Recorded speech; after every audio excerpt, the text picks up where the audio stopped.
All right. Thanks for coming, everybody. Just a summary off the top. Obviously, another year with the team falling short of the playoffs, and I think that's obviously an immediate measure. We're here today, and there are 16 teams that are competing to try to win the Stanley Cup, and as we've talked about previously, that's really our goal is to build the team back to being a contender for the Stanley Cup. It's not trying to find a way to just sneak into the playoffs. It's trying to find a way to arrive back there and then remain there in contention. And we continue committed to our plan and program to return us there as urgently as possible. I thought that the team this past year responded better after the trade deadline, and I would even go back to further to after the trade of Marcus and Drew at the end of January, early February, than we did the prior year with Jake, which was I think a positive thing. But I don't want the results at the end of the year, which were better this season than last, from that point on to distract from the fact that we're still finished this year well out of it, and 11 points out of it, and well below the threshold of say 95 points that we need to get to. So that's what our focus is in here. It's maintaining our commitment to the plan that we've set out in these sessions a number of times, which is returning the team to contending as urgently as possible, and that's through continuing to acquire assets that can help us. We've acquired a lot of draft capital, as everybody knows. Continue to acquire prospects, some of whom you've seen here in the later stretch of the season, and continue to then use those in combination. That if there are players that come available that are young players that are going to be in their key performing and prime years when the team is back in contention, can they help us get there, and then can they perform at that level all the way through? Not looking to acquire players in their early 30s and sign long term and have those on our books. When it comes to the team itself, I think and I'm talking only about the potential of the group, the forward group and the goaltending group, I feel are in a good spot. We have to continue to improve them. When I say the potential, I mean the competition that will be there come the fall and training camp at both positions. I think in net, we've got the two guys who are under contract who finished the year here, and Tristan and Alex Nedeljkovic. And then the two younger guys who've had excellent years in the minors, Joel Blomqvist and Sergei Mirashov. Philip Larson has had a good year. He's out injured now. We'll see where that takes him. And Taylor Gauthier has again had a strong year once he returned from injury. So the goaltending room is one that I think has good depth, and it'll be a robust competition come camp. And the message that we've given to the two NHL goalies departing is that they've been through this in their career, and they're going to be competing for their spots in camp. The two younger guys, they are still in competition. So Sergei is leading Wheeling in the playoffs, and Joel will start with Wilkes on Wednesday against Lehigh Valley. So those are two massive developmental opportunities for the two of them, and they're very important development opportunities for us to continue to watch them. The forward group, as you've all seen, some of the guys came up here at the end of the year and I thought performed well. They have a long way to go. We'll continue to push them there, and we need to continue to add to that on the higher end through drafting and different trade opportunities that come up. The defense group is an area of major concern at the NHL level, and really with our prospect pool. We've got a few guys in the prospect pool that have good potential. Some of whom have been up here and played, Owen Pickering, Jack St. Ivany. But the other parts of those groups, or some of them are filtering into Wheeling now, and Finn Harding and Chase Pytila, but the others are ways away. And it's an area of major focus for us that we're going to need to improve upon to return our team to contention. So what you'll expect from us in the summer is that the plan that we've set out in this room and publicly and backed it up with our actions, we're going to continue down that path. I know that we have a lot of assets we could use. We have a lot of cap space we could use. We will use it, as I said, if there are opportunities to bring in players that can be a part of returning the team to contention and then maintaining their level all the way through their contracts once in contention. And that is the plan, and look forward to executing it starting today all the way through to the draft and free agency and development camp and into next season. And on that note, I will turn it over to any questions that the room may have. Yeah, we'll start with Taylor. Wait for me to give you some sort of acknowledgement. Kyle, you keep talking about wanting to get the team to contention as urgently as possible. Do you have a sense yet of that kind of timeline? Like, is next season a real possibility, and what would it take to get there? Well, next season would be, it would be a tremendous accomplishment for the players. But, I think if you look at the history of these things, to go from where we're at now to all the way back to legitimate contention, and I don't equate just getting into the playoffs with being a contender. I think we can, various things happen, but you can look at some of the games that have transpired already, and we'll have the tail once the playoffs are done. Those two things are not the same. So our focus is, I think if you ask the fan base or even the folks in the room that have followed it long enough, if it was the decision between just get back to the playoffs once next year or make the moves that are going to set us up to contend in the long run, and what the city and the fan base has been used to, they would probably choose the latter, and that's my focus every day. So when I say as urgently as possible, I try not to put a timeline on it, because I don't want this to be a perpetual and evergreen conference. We come in and we say, we're just a year or two or so away. We're pushing, because I think that's what the organization here is used to, what the fans want. We just have to stick to a very concise plan and then execute our butts off. That's for sure. Kyle, you mentioned the goaltending there. First off, do you expect Alex and Tristan to definitely be part of the group that comes to camp here in September? As of this moment, they're both under contract, and I fully expect that, yes. Just what do you make of, I guess, the struggles that group at the NHL level at least had this year? Obviously, as you mentioned, the defense could have been a little stiffer this year, but just what do you make of how that group performed this year, and what maybe needs to be better there in that area? Well, I think just flat out the performance needs to be better. You've touched on a point, which is, if you look at every metric of measuring performance, we also conceded a lot defensively in terms of what was expected to be given up, but we also allowed more than expected. So that's really a poor combination, and I think both need to be rectified. There was stretches. I think I was especially proud of how Tristan handled the end of the year. Ned as well. Like, Ned didn't play a whole lot down the stretch. In the 3 games he played, he gave us a chance in all 3, won 2 of them. And Tristan, it's not easy to go through what he went through, and I was the one delivering those messages to him, right? So, for him to come in at the end, I thought he played well. Now he needs to stack it, because there's going to be a different pressure at the beginning of the year again that I think you all know. Can he take what he's done here and then continue to stack that going into next year, and double that pressure with the fact that there's 2 young guys that are going to be pushing, and that was a message given to Tristan and Ned as well. So this isn't going to come as any surprise. Like, those guys are going to be, they're going to be given every opportunity to win jobs as well. So. Hey, Kyle, I have 2 of the prospects you have, some of whom we saw in bits this year. Yeah. But also, if you could include in this group the people that are at the AHL performing, who do you anticipate might have an opportunity to be part of the NHL group going into camp? And do you see anybody in that group that might be a fit for Malkin? It seems like this year he sort of had roving wingers, and I'm wondering if any of those younger players you might see as a way to sort of help his game return. You're being kind with roving, because it was a rotating cast of characters for Gino. And I think that's hard. I know he's had that a lot in his time here, and he's a very different player than Sid, where Sid seems to, he gets locked in and then they roll and they maintain an elite level of performance. Gino seems to, even going back before I got here, it was always different guys could come and go with him, and it wouldn't really faze him. And I think that's a real testament to Gino and what he's about. He's able to find a way to make it work.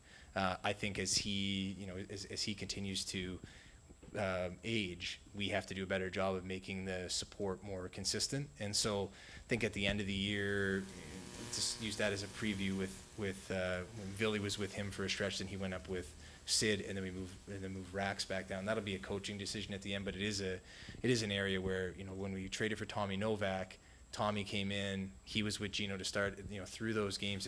It was 2 games and or a game and a half or so. But that was sort of the intention. We'll see that in camp.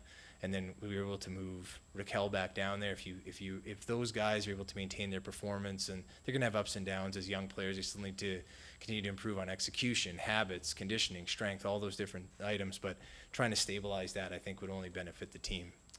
When it comes to other younger guys that I think, it's hard to predict which guys will break camp. I think the guys we expect to make a push are, obviously Jack St. Ivan, he finished the year on, he started this year, he was, then he had, ill-timed injury at the end when he probably could have come up. We would expect Jack to push for sure. Owen Pickering, he's got to have a real strong playoff here for Wilkes-Barre, and he's got to have a great summer, and he's got to come in and we can't have him, same as when we had him go down, settle into a 12, 13-minute-a-night role. He needs to come in and push his way into 17, 18, 19, 20 minutes and earn that. And then, Harrison Brunick's down there again right now playing very well. That's on the back end, and it'll be wide open for the guys otherwise, but we need to probably build up the depth and address the position in general. Rob, up front, I think mostly everybody, because of the injury situation that we had, everybody that had a chance would be the same people again in camp. But I would add Tristan Brose to that as well. He had a very strong start to the year. Then he had a really tough case of mono, and then we could have probably brought him up last week. I just didn't think that those types of games should be his first recalls into the NHL. Notably the game on Thursday night, where you're playing a team that's dressing 14 forwards and 4D, or best to have him stay down in Wilkes and come up next year if he can earn it with a legitimate opportunity. Kyle, what can be learned about Washington's season, and could any of what they've done be implemented here to help that process? Yeah, Jeff, I think if I didn't reference Washington, this would break a streak of 7 or 8 of these press conferences where I haven't. I just think that there are a number of teams in the league that, there's 2 paths to go down. You can go into the mass tear down, rebuild, and hope you get lucky with the lottery and hope that, all this happens, but you can hope in one hand and shit in the other, and see which one fills up first. So to me, what they've done, like the thing about Washington, I think if you really look at it, is they also drafted well while they were contending. So if you look at the roster now, it's populated with their own, their own younger guys that are in their early 20s. They've got, obviously Ovechkin, Tom Wilson, John Carlson, and others that have come in and that have been there, and so they set the standard. We have that here with our own high-end guys. It's the area, the difference that I see between the teams, if we're trying to learn anything, is in that middle range where it's, we don't have Martin Fehervary and Connor McMichael yet. We're trying to rapidly get to that point, and the 2 guys that I think came up and showed the most promise at the end were guys that weren't here. One wasn't here 10 months ago, the other wasn't here 15 months ago. And so we're trying to use our assets to get us there and push us there. That's where we lack. So I think that's what we can learn. The other part is, they went into mass, acquiring assets mode, and then they used the assets to add players that they felt complemented. They have to do one thing, we have to do 2, which is fill that lack of the young 22, 23, 24, 25-year-old NHL player, and then also continue to build out our assets to use them to acquire and trade. And they also, if you look at their team, they've drafted extremely well. You look at the group that's there, and then you look at the group even below. It's there are other guys that are coming for them yet, so they're going to be a bear for us to deal with. They're extraordinarily well coached. I've known Spencer. We worked together in Toronto. And they're not going to go anywhere. So we've got to haul ass and try to catch them, because they're way ahead right now, as the standings show and so on. But they weren't 2 years ago. But they've done a great job: management, coaching, development, drafting. It's impressive. Kyle, when we got a chance to speak with Erik Karlsson on Friday, he mentioned that the last 15 games or so, he was frustrated just because it's not the type of spot that he wants to be in, playing those types of games. He wants to be competing, for a playoff spot. And he's talked about, since the day he was acquired, how badly he wants to win the Cup. But he also talked about how much he and his family enjoy it here. Just how would you evaluate his place with the team going into next season? I'll address the last thing first, which is I think in all of the exit meetings, everybody says how much they enjoy it here, and I think that's a testament to the community and the people around the organization that make it a great place to be, and the players are treated exceptionally well. I start to, when I hear it, when the team has missed the playoffs now 3 years in a row, and so I start to get this like inner anxiety and fear that when you aren't performing at a high level and people still say that, you're at the risk of complacency and stagnation setting in.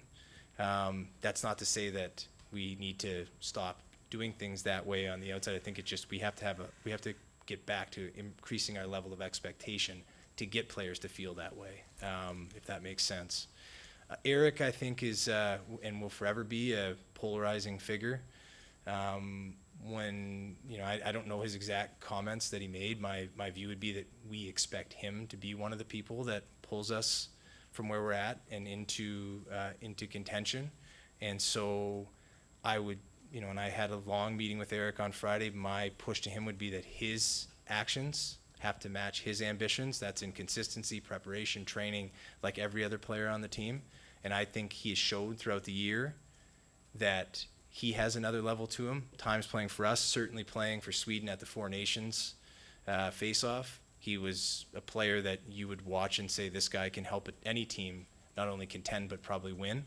But it's emblematic of the rest of the group as well. There was moments of great play with too many inconsistent, and we have to push him to get there. That's the expectation that's dictated by his talent level and impact he can make, and it's a joint venture. So yes, part of it is on the team, part of it is on Erik, and we have to find our way through.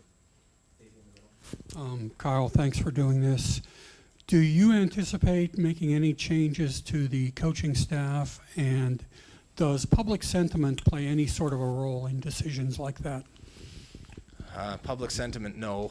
I think we have to do everything that's always best for the Pittsburgh Penguins, and some of those decisions, and we've made some of them in the previous couple of years, I don't think the public would have overly supported Jake Guentzel moving on or Marcus Pettersson, but we have to do what we think is best to bring. I think what the public wants is they want the team to contend to win championships, and that's what the expectation is here.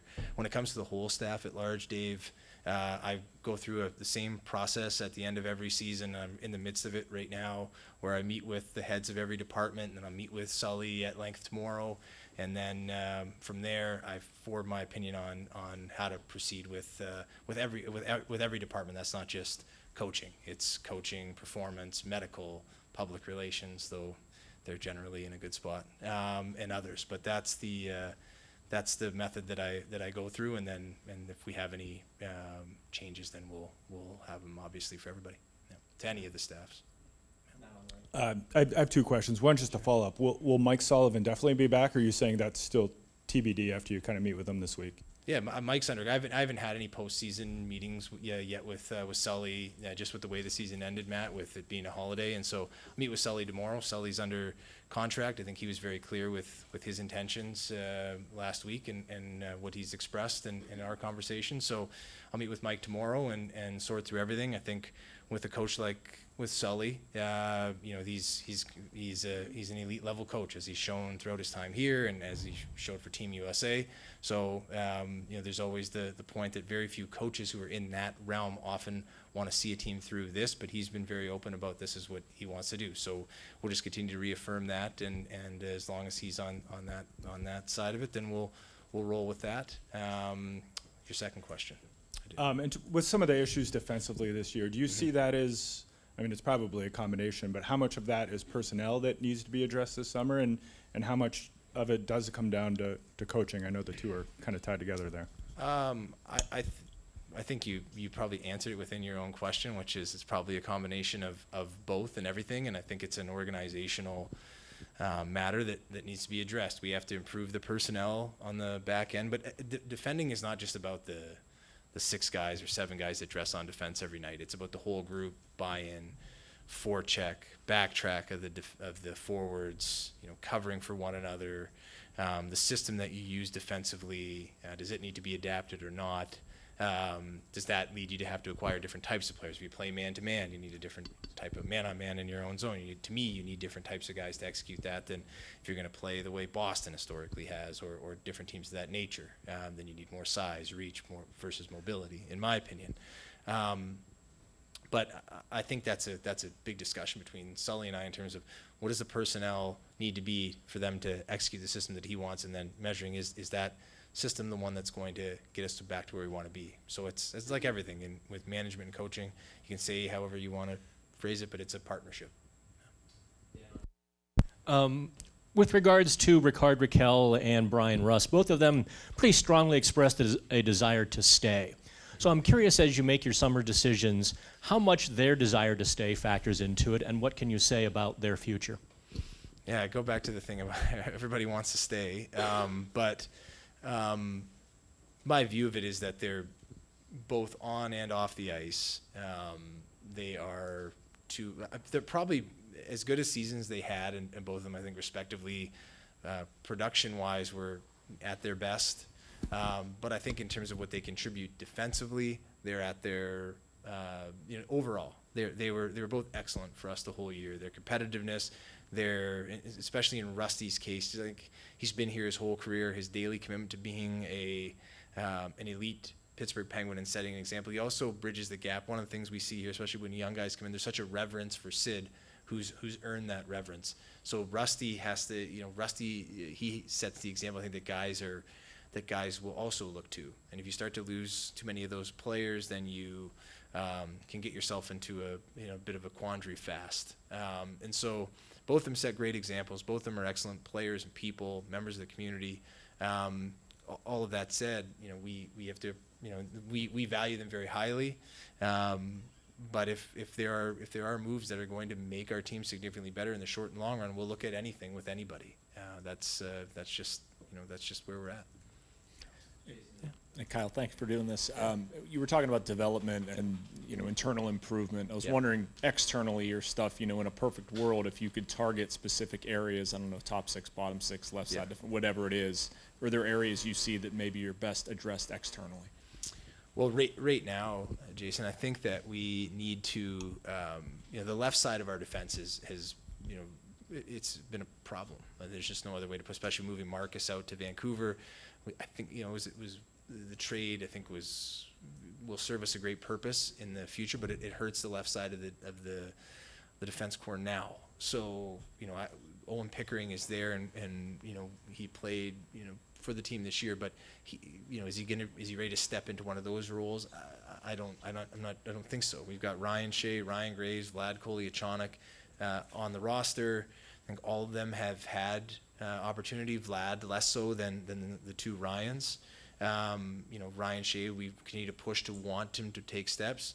And Gravy, I think it's been well documented. We talked about it last year. I think he was very open from what I had read and observed. He knows he has to be a lot better. So all that said, you can't just wish that all of them are going to approve and all move up into 1, 2, 3 left side of the defense. So that's an area I think externally that we have to, and so that we'll be on the lookout for that as we go through here.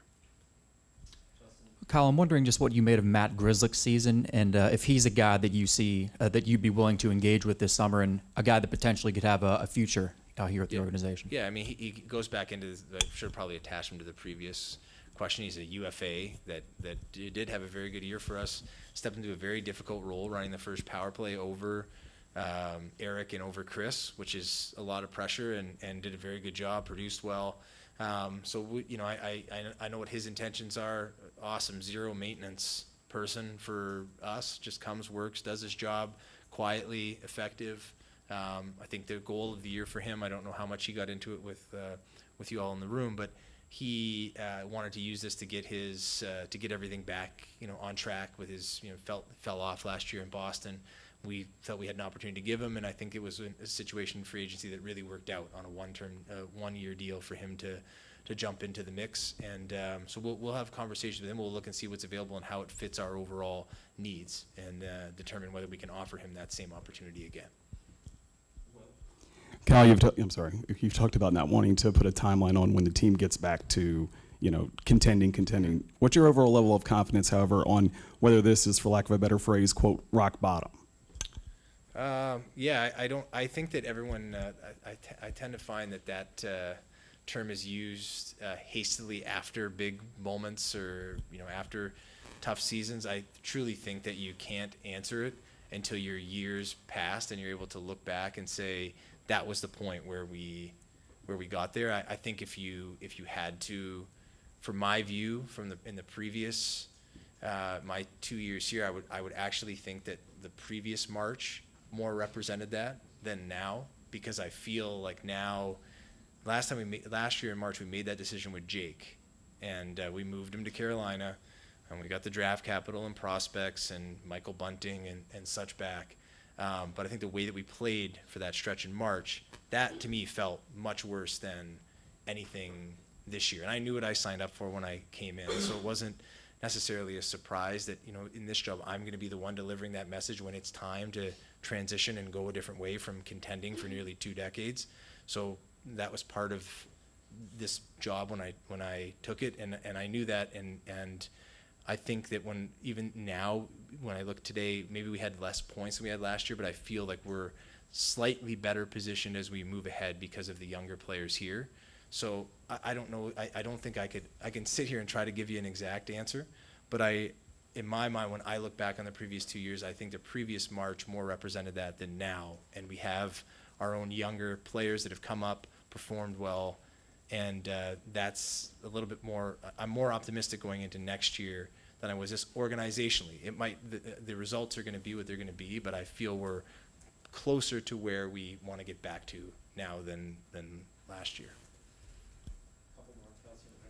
With the announcement of the salary cap going up year by year, I'm just wondering how that might affect your approach to things like unrestricted free agency, and given the fact that you said you might add players that you feel, if they can help now and in the long term. So how might that affect your approach with the cap going up? Yeah, thanks, Kelsey. I think that with the cap, I think the areas that you probably would see us spend more would be acquisition by trade and then signing players that other teams might not be able to fit. I think the effect in free agency is probably going to be somewhat of a spike in salary, and so it'll dry up the cap space rather quickly for us. And those players are mostly into that late 20, early 30 category. So it could do 2 things. Number one, I think it's going to allow us to maybe trade for players that other teams can't afford that are restricted free agents, and then sign them longer range ourselves, using that cap space that way. So you're signing a player that's 23, 24 for 7 or 8 years versus going into free agency for someone who's 27 to 32 and getting them for 7 years. So I think that would be the more likely route if you were to see us, and the owners have been excellent. There's no limitations on the player budget and spending. So we need to use it in the right spot, not just say we were a cap team, but to use it towards getting us back to our goal. The offer sheet stuff, I think teams will be better positioned this year to guard against them because of the cap going up. That I think everyone is excited because last year St. Louis used that function masterfully so, I think, given the flat cap and the situation that Edmonton was in, and that helped their franchise. I think for us it's probably going to have to be more via trade, would be my guess. And so that was the beginning of the strategy with acquiring all the draft capital we have. So thank you. Kyle, just wondering if there's any injury updates you might be able to provide. You had a number of players unable to finish the season because of their health. Mike indicated last week there's probably no additional surgeries needed, but is there anything more you can say about some of the guys that were banged up at the end of the year? No, I don't think so. Not any different than what was put out before the last game. Obviously, everyone knows Chris's situation, so that thankfully went very well last week, and otherwise, there's nobody that we expect to have any limitations heading back into training camp. I think just going through with Sully in the communications department last week. I think you're aware of everything that's come across the desk so far. I think Emil Bemstrom is the only relatively new one. He's going to be out for Wilkes, and we'll need a surgery, and we'll be done. So. To go back to public sentiment, fan sentiment, there is a common sentiment that Sully doesn't trust young players, might not be the guy to lead the team through this kind of rebuild. Just what's your take on that, and maybe what does give you confidence that he is the guy to go through this phase? Well, I think that you know, I don't know that the team has had the you know, and it's not a criticism of anybody because the team was literally in contention for 2 decades. When you're in that spot, you're trading draft picks, trading prospects to try to add the pieces to put the team over the top, and it's worked here. So I don't know that there have been. I catch that from time to time. I don't know what. I think when you say that, what I often ask people is what young players have left here, gone elsewhere, and skyrocketed after not getting an opportunity. They've traded young players who've played a lot here to try to add more guys to get them closer to winning. But I don't think that those players were of interest because they played a lot here, not because they didn't. So I think the young player stuff is a personnel department issue, which falls on me and management to fix more so than coaching. I think that's how I would view that. And I would say that at the end of the season, we had 2 young players come up and they were put into very prominent roles without really holding them back. So that's more what I look at. I understand until the team is 21 and 22 years old at every position, plus Sid, and winning, that everyone's going to have their angst, but we'll do our best to get there. Speaking of Sidney Crosby, last week he talked about the toll of losing, not just the losses themselves, but seeing players get traded away and things like that. Yeah. When you met with him after the season, I mean, do you get the sense that he's still on board with the big picture plan that you have here? And do you feel urgency? You've talked about urgency a lot, but do you feel like you need to show him proof of concept soon to make sure that he remains on board if he's? Yeah, the way that I would answer that is that Sid is going to want to win every single thing he does. He was on the ice here today, and he's in some competition with whoever he can get to go on the ice with him. He wants to win everything he does every single day that he does it. So until we are back contending to win the Stanley Cup, I expect him to be grumpy, and I expect him to express the toll that he explained to everybody in the room. That's who he is. That's what makes him able to perform the way he does at 37, 38, who knows for however many years. I'm not going to put a timeline on this. Talk about not putting timelines. That's one you probably never should unless you really want to lose, because that's another competition for him. So I think that I don't know about showing proof of concept. I think we have to just execute the plan as we have been really since last March. When I took the job, it was the instruction was, let's see if we can jolt it one last time, and I needed the response that if we didn't get there, I'm going to have to take it in a different direction, because that's what I think we might need to do. The owners had full support. I knew that there was going to be a toll internally and externally on that.